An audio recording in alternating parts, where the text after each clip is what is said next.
This is Eric Muathe, Muathe.com. Let's take a look at a stock that has pulled back off the highs. And let's say it's a stock that you have an interest in.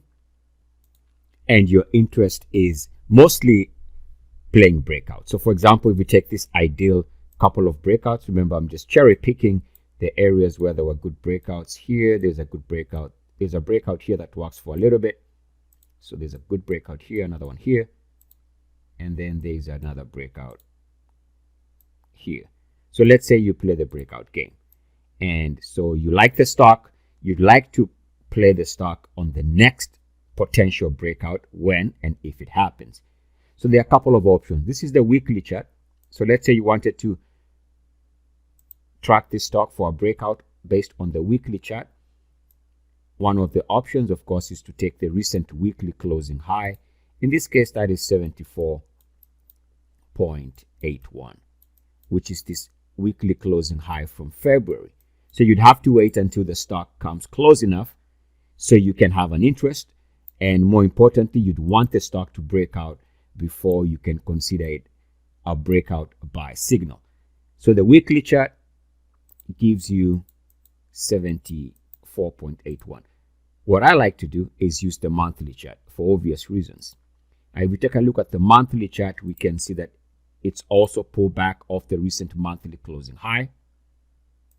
And in this particular example, I'm going to use this monthly breakout because there was a slight breakout in February, but that breakout was, for all intents and purposes, a failure because it never held.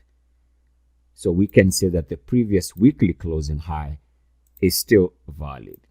Now that price happens to be at 63.77. Now you compare that to the previous buy point of 74.81.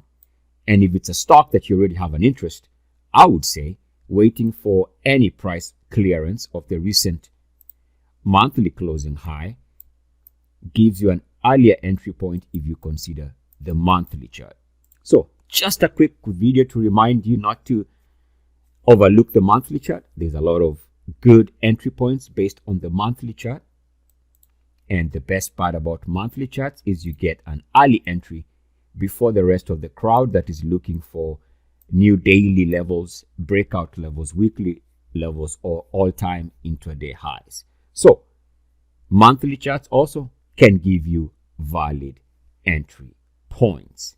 If not, in my opinion, better entry points. A quick video. Eric Muathe, Muathe.com. Love light, light love. Namaste.